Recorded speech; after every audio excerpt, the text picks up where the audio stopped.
So ayan guys, magandang umaga no. So may LTO na naman dito sa tapat ng LLI. So favorite place itong LLI. So ayan.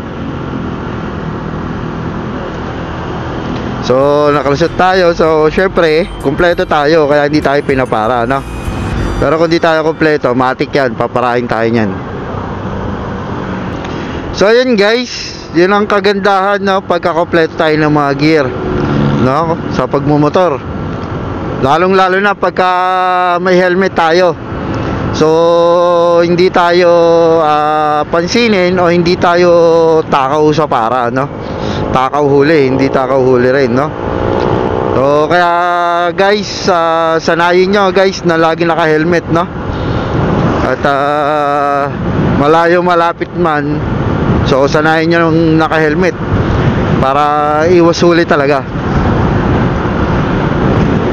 So umaga yan guys no. Time check alas 7.